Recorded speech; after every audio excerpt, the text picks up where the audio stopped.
क्या नाम है जी आपका? मेरा नाम है जी हनीफ है। हनीफ जी, आपका बेटा विदेश गया था। आपको कब एहसास हुआ कि जाल में फँस गया है? क्या कुछ कहानी उसके साथ रही? हमें पता लगा था जी, ये हमारे पास डेली फोन कर देता, मैसेज या फोन कर देता था। फिर कुछ टाइम ऐसा आया, 22 दिन हो गए, कोई ना मैसेज ना कॉल, कुछ भी नहीं आया। फिर जब इसका वीडियो कॉल आया था तो ये पूरा सूजा हुआ था, बोला नहीं जा रहा था इससे।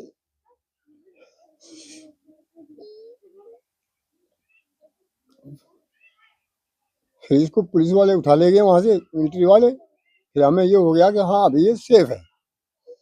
फिर इसको मिलिट्री वाले ले जाके अपने पास रखा है। फिर इसने हमसे थोड़े पैसे मांगे, मेरे पास कपड़े नहीं है, मेरे पास मेडिसिन के इसके लिए दवाई की कुछ नहीं है, खाने के लिए कुछ नहीं है।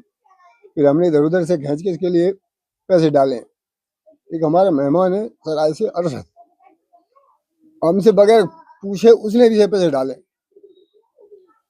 हमने करीब अब इसको बाद में जब कोई पता लगा था हमें, करीब 27,500 रुपये हमने डाले हैं अपने पास से। फिर इसी ऐसे टाइम देते रहा है, फला तारीख को आएंगे, फला तारीख को आएंगे। फिर 29 तारीख उसने 28 की कही थी शुरू में, 28 की फिर 5 तारीख की कही थी, फिर 7 तारीख को कन्फर्म हो गया था। फिर 7 तारीख को वहाँ से चला है।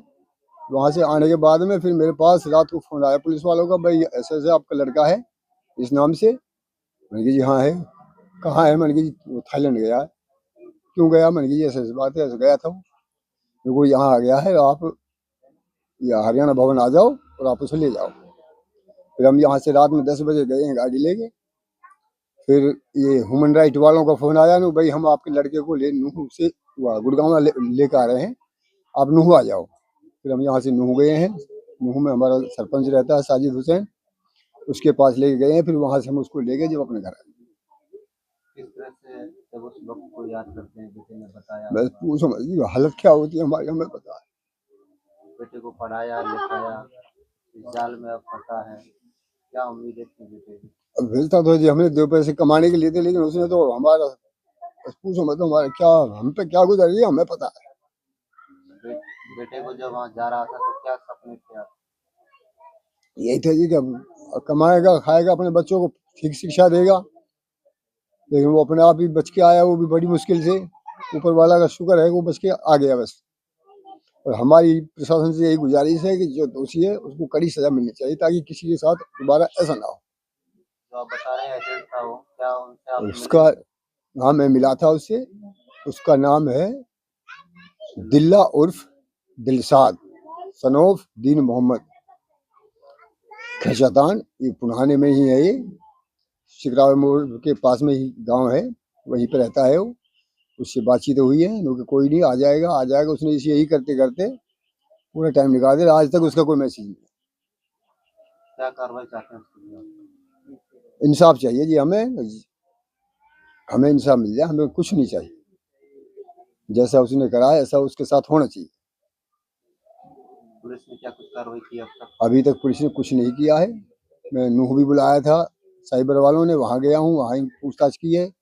उन्हाने वालों के पास पहले गया था, इन्होंने मना कर दिया था किशोर वालों ने कि हमको यहाँ इसका कोई केस नहीं बनता। तो जब मैंने एसपी आईजी ह्यूमन राइट वालों पर केस एप्लीकेशन लगाई, तब इनके पास मैसेज आया, तब ये इन्होंने मुझे बुलाया है। कल रात को ही मुझे बुलाया है, मैं एप्लीकेशन दे के आया हूँ। क्योंकि जी हमसे जो कुछ होगा हम करेंगे, इतना खाली आश्वासन दिया है, अभी तक कुछ नहीं हुआ। 30 तारीख को मैंने एप्लीकेशन डाली थी। बेटे को जब आपने भेजा था तो किस तरह से आपने भेजा था? क्या उम्मीदें थी बेटे के भाई साथ? इसने ये घटना जो बताई हुई, है मम्मी ही तो हम वो पे कुछ वैसे ना कोई दिक्कत, इतना कर्जा पानी हुआ पड़ा है, इतना अपने बच्चा इनकी बढ़िया। अब आपने देखो मेरे घर के लिए सही साई भी नहीं कुछ भी, इसलिए मैंने के लिए बेटा बाहर चलो जाएगो तो इतने में कोई काय कर पाएंगे। मैंने तो वैसे ये भी नहीं घर पे कोई नहीं बूझा, माँ बेटान की सलाह ही और ना बूझा परिवार में। तो मम्मी मैंने किसी पैसे 5,000 लिए, कई पैसे 10,000 लिए हैं, कई पैसे कितने लिए, छोरी की चीज धरी में उन्हें रखा ही सुनार के इन लोग मैंने 1 लाख करके दिए हैं। 30,000 यानी वहां से गिरे अपने फोन से और 70,000 वाले वहाँ लेके जाके लिए। कैसे पता चला कि आपका बेटा जो है फंस गया है? जब पता लगा, जब फोन ही नहीं आवा है। अब ये क्या परमिशन, जो फोन नहीं आ रहा, क्या होगा क्या ना हुआ है। कोई है तो कोई दिक्कत ही, जो फोन नहीं आ रहा। वहां से जब बेटा आया तो बातें बताता है, किस तरह से दिल रोता है? भाई दिल तो रोवे, दिल रोवे सटेटे खत्म है। हम तो भीतर से खाली है, हम मारो ढांचा खत्म है। अब यह की हकीकत है सुन के अपने, मेरे दो बच्चे हैं मेरे। शादीशुदा है? हाँ 3 बच्चे हैं इसके। क्या मांग करती हैं? भाई यही मांग कर रही हूँ मैं, और कुछ ना चाहिए। मेरे बच्चा इंसाफ चाहिए हमें, और कुछ ना चाहिए। इस एजेंट ने भेजा था, हाँ उससे बातचीत की आप लोगों ने?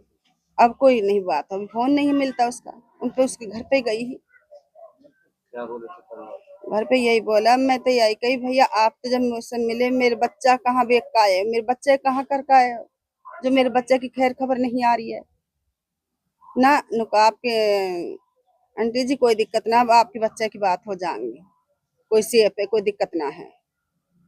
मैंने क्यों ना हो रही हमारे बच्चा से बात, न खो जाएंगे 2-4 दिन में, हो जाएंगे 2-4 दिन में। यही तो हमने कई दिन चक्कर लगाए उसके घर।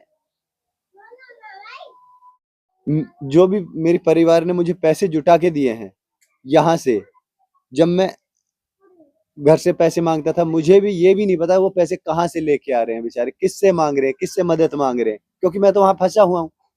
ये इनको बोलता था कि मुझे पैसों की जरूरत है, क्योंकि इनको तो इतना पता था कि हाँ मैं फंसा हूँ।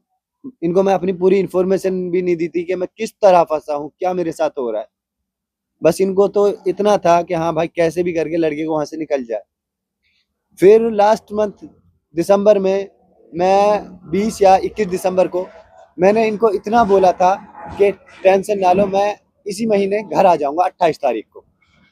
लेकिन मुझे पता था मैं झूठी दिलासा दे रहा हूँ, क्योंकि हमारे पास कोई इन्फॉर्मेशन ही नहीं है कब हम घर जाएंगे। फिर पापा बोल रहे हैं यार 28 दिसंबर भी निकल गया, कब आओगे? मैं बोल रहा हूँ 2 तारीख को आएंगे, 5 तारीख को आएंगे। लेकिन 5 को हमारे पास एम्बेसी पहुंच गई है। उन्होंने बोला कि 7 तारीख को हम तुम्हें यहाँ से रेस्क्यू कर लेंगे, इंडिया पहुंचा देंगे। तो मैं फिर पापा को कंफर्म बोल दिया कि 7 को मैं कंफर्म घर पे आ जाऊंगा। मेरे बड़े पापा का लड़का है साहबुद्दीन, उससे मैंने कॉल करके बोला था भाई मुझे 7,500 रुपए की जरूरत है अर्जेंट, क्योंकि यहाँ पे मुझे जमा कराने व्हाइट पासपोर्ट के लिए मांग रहे हैं। पता नहीं वो व्हाइट पासपोर्ट के लिए मांग रहे थे, अपने लिए मांग रहे थे। वो भी बर्मा वाले थे जो इमिग्रेशन वाले थे, उनको मैंने पैसे दे दिए। इंडियन वालों से पूछा था जब हम बॉर्डर पे पहुंचे, फ्रेंडशिप ब्रिज पे, कि मुझसे ऐसे ऐसे पैसे लिए गए। बोले कि पैसों को छोड़ो, तुम घर जा रहे हो वही बहुत बड़ी बात है, वरना यहाँ से कोई जिंदा जा रहे हो, ये तुम्हारे लिए ऐसा समझो दूसरा जन्म है। तो मैं घर पे आ गया हूँ। घर पे मेरी वहां पे अपना इंक्वायरी हुआ है, मेरा जो भी सेल्फ कैसे हुआ क्या हुआ, तो सब कुछ अपने बारे में आप बीती हुई है, मैंने सब बताया उसको। एचितान का जो एजेंट है, क्या उसने मेवात के कई और लोगों को भेजा? उसका मुझे नहीं पता, लेकिन इतना पता है उसने 20 प्लस बंदे बुला रखे हैं। क्योंकि एक लड़का था हरियाणा का, अक्की नाम का, रियल नाम तो मुझे भी नहीं पता, क्योंकि वहां पे जाके सबके ही नाम चेंज हो जाते हैं। जैसे मेरा हो गया था, ल्यू चेंगसी हो गया था मैं, तो सबके नाम चेंज थे वहां पे। तो उससे बताया था भाई ये लड़का मेरी कंपनी में काम करता है, ये हर हफ्ते 2-3 बंदे बुलाता है। पुलिस को शिकायत दे दी? पुलिस को मैं शिकायत दे चुका है, पापा जी को बोल दिया था, पापा ने 30 दिसंबर को सब जगह शिकायत पहुंचा दी है। क्या कुछ कार्रवाई हुई है? क्या डिमांड? अभी तक कोई कार्रवाई नहीं हुई है। क्या डिमांड? डिमांड यही जो मेरे साथ नाइंसाफी हुई है ना, बस खाली इतना इंसाफ दे दो कि जो मेरे साथ टॉर्चर हुआ है वो मैं ठीक हो जाऊं। क्या अपील करना चाहेंगे युवा इस तरह के झांसे में ना आए? भाई कभी भी ना ऑनलाइन अपने देश को छोड़ के तो बाहर जाओ ही मत, और खासकर उनके पास जिनको आप 10 दिन से जान रहे हो। यहाँ पे अपने ही के ऊपर विश्वास नहीं कर सकते, मैंने दूसरों पे विश्वास कर सबसे बड़ी गलती की है। इस तरह का डर लगता है उस वक्त जब याद करते हैं? मौत से भी बदतर जिंदगी जी के आया हूं मैं। जेल में नहीं था, लेकिन जेल का टॉर्चर सह के आया हूं मैं। बोलते हैं ना, कर्म करने गया था, कुकर्म करके आया हूं। फैमिली मेरी पहले ही मिडिल क्लास फैमिली है, लेकिन अब लोअर मिडिल हो चुका हूं मैं।